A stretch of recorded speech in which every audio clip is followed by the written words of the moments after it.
Vamos receber agora a nossa convidada do dia, que vai responder as nossas perguntas sobre esse tema. Conosco a doutora Tassiane Alvarenga, endocrinologista, conversando conosco direto de Passos, Minas Gerais. Doutora Tassiane, boa tarde. Seja bem-vinda ao Viver é Melhor. Obrigada, Camila. É uma honra estar aqui falando sobre esse assunto que eu tanto gosto de estudar e trabalhar no meu dia a dia de consultório. A doutora Tassiane é membro da Sociedade Brasileira de Endocrinologia e Metabologia Regional São Paulo, especialista em endocrinologia pela USP, Universidade de São Paulo, e vai compartilhar conosco hoje esses estudos e aprendizados constantes, porque, doutora, assim como a gente tem visto, a obesidade ela cresce para todos os sentidos. Quantidade de pessoas que sofrem com o desafio, mas também o que a gente vai aprendendo sobre ela. Esse é um tema que os especialistas da área precisam estar sempre atentos aos novos estudos, aos novos impactos, para conseguir fazer um tratamento mais adequado? Com certeza, porque por muitos e muitos anos, a obesidade ela foi resumida a uma simples equação: comer menos e se exercitar mais.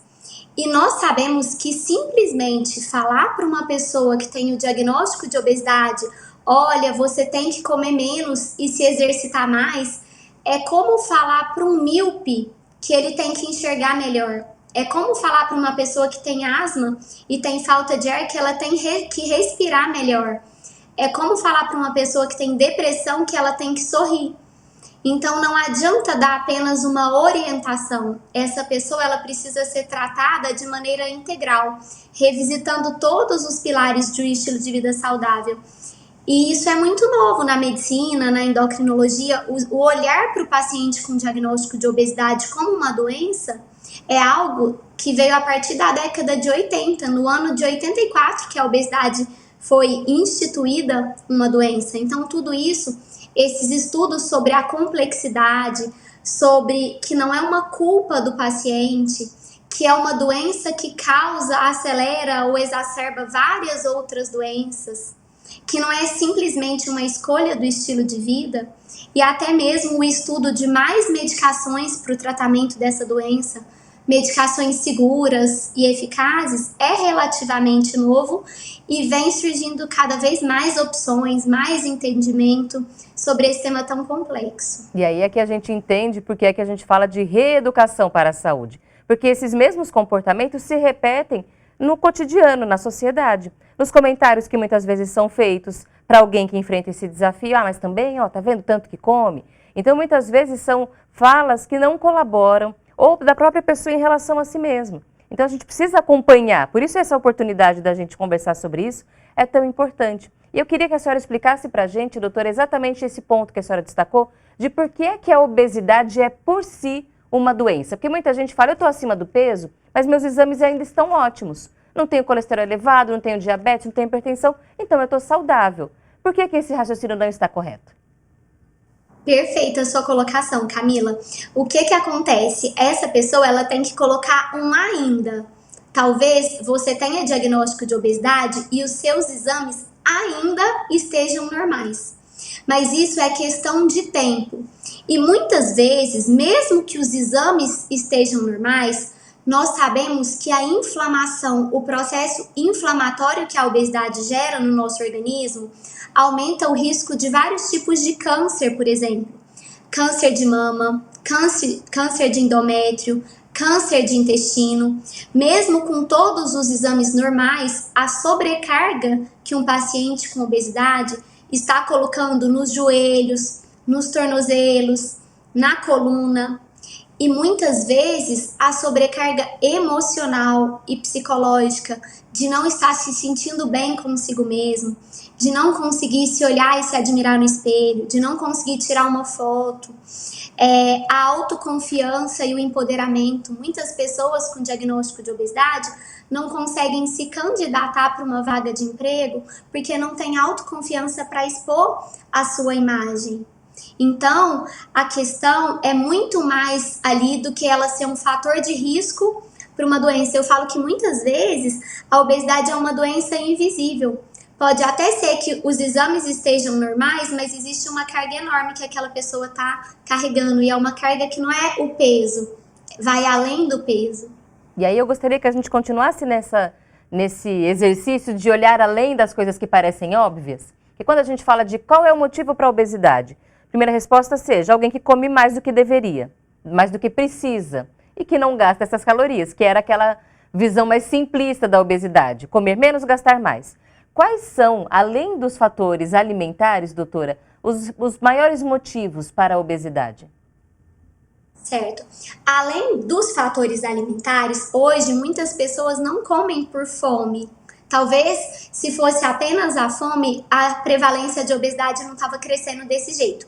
Muitas vezes existe a gula, que é o comer porque está muito gostoso.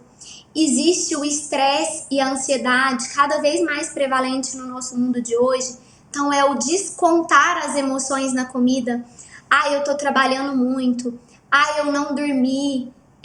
Eu preciso, eu mereço. É a recompensa. Essa rotina corrida de quase todas as pessoas que muitas vezes vê a comida ali como uma válvula de escape. Hoje, um outro fator determinante da obesidade é a insônia. Grande parte dos brasileiros não dormem bem. E quando nós não dormimos bem, Camila, acontece uma modificação metabólica no organismo. Ocorre uma diminuição do hormônio da saciedade, que é um hormônio conhecido como leptina, e ocorre um aumento do hormônio da fome. Então, no outro dia, essa pessoa que não dormiu bem, ela está correndo em busca de alimentos calóricos, ricos em carboidrato, gordura saturada, como pizza, doce, bolacha. Então, a insônia, o estresse, o sedentarismo, hoje também muito prevalente, apesar de, na teoria, a maioria de nós termos a consciência da importância da atividade física para o peso e para a saúde global, muitos brasileiros ainda estão sedentários. Existem também os disruptores endócrinos, que são substâncias presentes no plástico, no agrotóxico, e de que alguma forma pode alterar ali os nossos hormônios e até mesmo as bactérias que moram no nosso intestino. Estudos mostram que as bactérias que moram no intestino de uma pessoa com obesidade é diferente das bactérias que moram no intestino de uma pessoa eutrófica, com o peso normal. Então, são muitos fatores, não é apenas o comer muito, é o estar muito estressado, é o não dormir bem, é o ambiente que a gente vive e o próprio ambiente obesogênico, que a gente fala que o tamanho das porções aumentaram muito, né? Então, antes, uma porção de sanduíche tinha um determinado tamanho, hoje ela é 30% maior. Então, a oferta de comida, de alimentos altamente palatáveis, gostosos, que muitas vezes inflamam o nosso centro cerebral controlador do apetite. Então, todos esses fatores contribuem para a obesidade. E uma coisa que é muito interessante é que 50% do nosso peso é herdado geneticamente. Então, metade, né, do peso que nós temos hoje, ele vem da genética. E eu gosto muito de explicar para os meus pacientes que o DNA, a genética, não tem que ser o nosso destino. Porque hoje nós temos ferramentas para modificar o ambiente e o estilo de vida e até mesmo tentar vencer essa predisposição genética que é muito forte quando nós falamos de obesidade. E a gente vê que a genética não dá para mudar, mas 50% são de hábitos e escolhas e estratégias que podem ser bem utilizadas, bem orientadas para trazer mais qualidade de vida para esse paciente. Mas, doutora, a gente está trazendo hoje aqui essa revisão sobre algumas coisas que a gente acha que sabe sobre a obesidade, né? E a gente falando sobre todos esses fatores que muitas vezes são invisíveis e que precisam ser considerados, mas a gente não pode ignorar que o principal fator é o peso, que é aquilo que mais chama a atenção e da própria pessoa. Quando a gente vai pôr uma roupa e está mais apertada, a gente fala, a gente percebe que tem alguma coisa a mais. E a gente falava muito no caso da obesidade, para diagnosticar alguém nessa condição, que é o IMC, o índice de massa corporal, aquela conta que a gente põe na internet ali e diz sobrepeso, obesidade, peso normal. Esse ainda é o jeito que a gente hoje coloca alguém dentro do diagnóstico de obesidade? Então, Camila, na maioria das diretrizes, dos guidelines, apesar de ter algumas críticas, o IMC é o número que é calculado para definir se uma pessoa ela está eutrófica, né, dentro do peso normal, ou se ela tem obesidade grau 1, grau 2 e grau 3.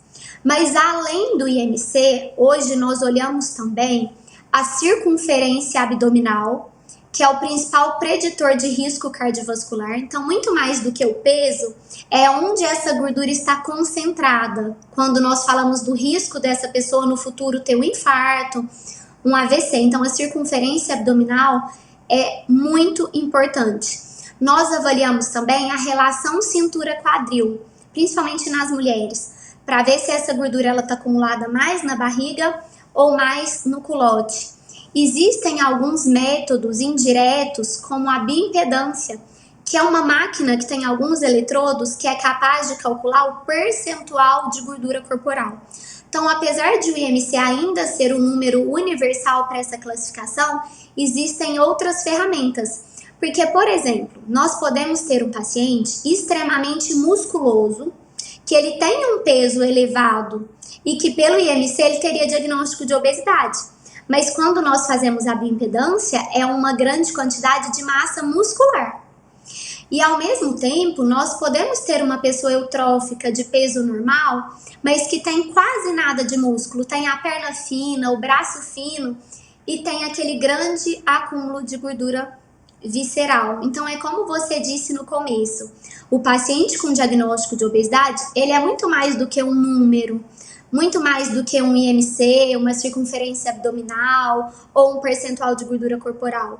Ele é um ser humano único que tem a sua genética, os seus comportamentos, o seu nível de estresse, a qualidade do seu sono, os seus exemplos e as suas conexões sociais, as bactérias que moram no intestino. Então são muitos fatores para ser analisado. O IMC, ele ainda é como se fosse o nosso padrão, mas outras ferramentas nos ajudam nesse diagnóstico. Porque esse é um desafio para o qual os pacientes provavelmente chegam no consultório já meio que preparados para o que eles vão ouvir. Já sei que a senhora vai falar que eu tenho que fazer dieta, que eu tenho que fazer atividade física. E não é simples, doutora, não é fácil. Então, como é que a gente hoje pensa quando a senhora recebe um paciente que faz ali o IMC, a senhora olha os exames, identifica, olha, é obesidade. Como é que a senhora vai estabelecer um tratamento para esse paciente? Perfeito. É importante, Camila, que a literatura mostra, todos os estudos, que 80% dos pacientes, mesmo que altamente motivados, ou seja, eles querem muito, eles já tentaram, eles estão dispostos, 80% dos pacientes com obesidade, eles falham em conseguir perder peso apenas com dieta e atividade física. É o que você disse, às vezes um paciente ele conhece toda a teoria, mas existe um abismo entre a teoria e a prática. Então, 80% dos pacientes, eles vão precisar de uma ajuda medicamentosa. Não quer dizer que é um remédio que vai emagrecer. Isso não existe, é um remédio para o tratamento da doença obesidade. A base de toda a pirâmide do tratamento da obesidade é uma dieta de baixas calorias e com qualidade e a prática de atividade física. Mas muitas vezes o paciente vai precisar de um remédio que diminua a fome, que diminua a gula, que diminua a ansiedade e a compulsão por comida, ou que o deixe mais satisfeito, que aumente a saciedade, que ajude a eliminar um pouco de gordura ou um pouco do carboidrato nas fezes ou na urina. Então, existem medicações que são auxiliares no processo de construção de novos hábitos. E é muito interessante que quanto mais peso de uma forma saudável que um paciente perde nos primeiros 3 meses de tratamento, isso prediz o sucesso da manutenção do peso perdido. Então, nós temos que investir nessa fase inicial e não ficar apenas prescrevendo dieta e exercício. Pelo menos como especialista, o paciente que chega em mim, ele já fez mais de 20 tipos de dietas. Ele já tentou vários tipos de atividade física. Então, é desafiador mesmo. Então, pode ser que nesse momento eu precise dar para ele um adjuvante nesse tratamento. Doutora, que é um remédio. quando a gente fala de dieta, a gente vai falar agora um pouquinho sobre esses pilares do tratamento. A senhora falou, há 20 tipos de dieta, e se a gente olhar na internet, são milhares. Há alguma pesquisa que realmente diga tal dieta é mais eficiente? Uma dieta com baixo carboidrato, uma dieta com baixa proteína, uma dieta vegana, uma dieta mediterrânea? O que funciona melhor, doutora? Super interessante a sua pergunta. A palavra dieta, Camila, ela vem do grego e ela quer dizer modo de viver a vida. Então não existem estudos que mostram e que comparam diferentes tipos de dietas. Dieta low carb, dieta low fat, jejum intermitente, dieta do sol, dieta da lua, dieta do ovo, dieta vegana, enfim. E os estudos mostram que a melhor dieta é aquela que o paciente consegue seguir. É aquela que o paciente consegue seguir não por meses, mas pela vida toda. E que ele consegue transformar aquela dieta em um estilo de vida. Então eu prefiro conversar com os meus pacientes que não é uma dieta, é uma alimentação inteligente. É um domínio alimentar. É você sair daquele papel em que você é dominado pela comida e que você passa a dominar a comida. E muitas vezes eles não conseguem isso sozinho. Então, durante a consulta médica, pelo próprio peso que a pessoa precisa perder, pelos hábitos que ela tem, na consulta a gente consegue identificar qual é o padrão alimentar. Será que essa pessoa ela é mais de ficar beliscando toda hora? Será que ela faz só 2 refeições por dia, só almoça e janta? Será que é o álcool, que ela nem come muito, mas tá bebendo muito? Será que é a ansiedade que está fazendo que nos momentos de ansiedade ela até perca a noção de quantas calorias que ela está consumindo? Então, toda essa abordagem, toda essa investigação é fundamental na escolha do tratamento. E existe uma frase que fala: comece como você quer continuar. Então não adianta eu elaborar um plano mirabuloso, perfeito, para um paciente, se ele não vai conseguir colocar essa teoria em prática, não só em curto, mas também em longo prazo. O que é também interessante quando a gente pensa em atividade física, porque é outra ferramenta muito importante e a gente sempre vai ressaltar aqui o quanto a atividade física é fundamental para um estilo de vida saudável, para envelhecer bem e para todas as questões de saúde, mas que também precisa ser trazida para a rotina, porque um mês de academia não vai resolver a vida. Tem alguma orientação específica? Aeróbico, musculação, vale a pena hidroginástica, pilates, 30 minutos por dia é suficiente? Em relação à atividade física, como você disse, a atividade física é ótima para muita coisa, mas para o tratamento do peso, a atividade física ela leva à perda de 2-3 quilos. Então ela é essencial para o controle do diabetes, da pressão, para a longevidade, para evitar câncer, para a memória, para a disposição, para diminuir risco de Alzheimer. Mas para o tratamento do peso ela é coadjuvante. Não que ela não seja tão importante quanto a alimentação e o remédio. Mas exercício sozinho, sem uma alimentação de baixas calorias, emagrece muito pouco. A recomendação da Organização Mundial de Saúde é 150 minutos por semana. E o tipo de atividade física ideal é combinar o exercício aeróbico, seja a esteira, correr, a hidroginástica, com o exercício resistido, que é a musculação, o pilates, um treino funcional, para evitar a perda de massa muscular. Porque um paciente que perde muito peso, mas que ele perde músculo, ele tem uma grande diminuição do metabolismo. E isso torna muito difícil o processo de manutenção. Agora, para o processo de manutenção, o exercício é fundamental. 90% dos pacientes que conseguem manter o peso perdido, eles fazem atividade física 5 vezes por semana. E a recomendação da OMS é 150 minutos na fase de perda e 300 minutos na fase de manutenção. De tão difícil que é o processo de manutenção do peso perdido. Tem umas imagens legais, Camila, que eu vou mostrar aqui sobre o desafio da manutenção do peso perdido. que é uma informação científica de um estudo que mostra que quando uma pessoa perde peso, cada quilo que ela perde, a fome aumenta 100 calorias. Então, olha que cruel. Uma pessoa emagreceu 10 quilos. Ela tem o apetite aumentado em 1000 calorias, porque o corpo entende que é uma questão de sobrevivência, que ela perdeu peso por falta de comida, por escassez, como acontecia com os nossos antepassados. Então, o corpo ativa mecanismos para proteger aquele peso. E além da fome que aumenta, o metabolismo diminui. Então, imagina que o corpo daquele paciente, ele gastasse calorias igual um Corolla, um carro mais potente. Ele começa a funcionar igual um Corsinha, tentando poupar energia e estimular o reganho de peso. E é por isso que essa fase de manutenção é tão desafiadora. E muitas vezes o paciente perde peso e ele abandona o tratamento, porque ele acha que o problema está resolvido e não encara uma obesidade como uma doença crônica e que precisa de um tratamento crônico.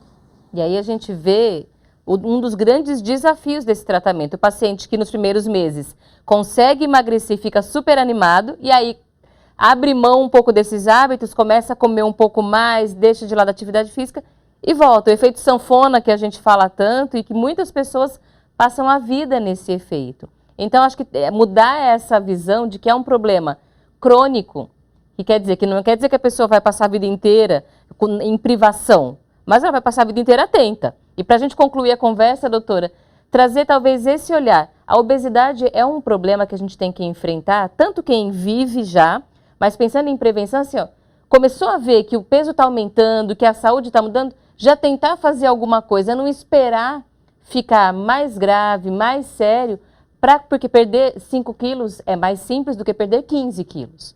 Então, da gente buscar ajuda logo, né, doutora? Exatamente. E ensinar, porque o exemplo, as palavras ensinam, mas o exemplo arrasta. Então, nós precisamos ensinar as nossas crianças a terem hábitos saudáveis. A prevalência de obesidade infantil tá absurda. A prevalência de obesidade entre os jovens aumentou em 90% no último ano, porque foram aqueles jovens que sofrem as consequências do confinamento, da ansiedade da pandemia, da falta de conexões sociais desse período. Então, o exemplo, ele começa em casa. E olha esse gráfico, Camila, a obesidade, ela não só rouba qualidade de vida das pessoas, como ela aumenta o risco de morte. Então, mostrar para um paciente que se ele tiver um peso normal, ele vai ter 80% de chance de chegar aos 70 anos e de chegar aos 70 anos com vivacidade.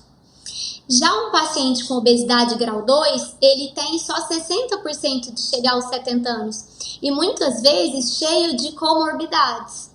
Então, é uma doença que rouba vida e rouba também anos de vida e que nós precisamos ensinar lá, né, os nossos filhos, as próprias escolas, a essas crianças adotarem hábitos saudáveis. Quando eu falo hábitos saudáveis, não é uma alimentação extremamente restrita ou se privar totalmente de doces. É ter um equilíbrio, né? Que todo excesso faz mal, até o excesso de restrição pode fazer mal. Mas é ter um equilíbrio e é principalmente a ter um domínio do que come, a praticar atividade física, a ter outras estratégias para gerenciar o estresse, como você disse, né? A meditação, a oração, uma dança, um hobby qualquer. E ter outras válvulas de escape que não seja o comer em excesso. É dormir bem, é ter pessoas com que você possa conversar. E se você viu que sozinho não está conseguindo, procurar um especialista que vá te acolher nesse momento para iniciar o tratamento adequado. Esse é o momento em que a gente tem que buscar soluções e buscar pessoas que nos ajudem e sair desse ciclo contínuo de culpa, punição e descontar na comida e ficar se sentindo pior ainda. Então, que a gente consiga acolher quem passa já por esse desafio e encontrar os especialistas que nos ajudem. Doutora, muito obrigada por vir conversar com a gente hoje nesse tema que é tão interessante e importante para a nossa sociedade. Seja sempre bem-vinda ao Viver é Melhor. Obrigada.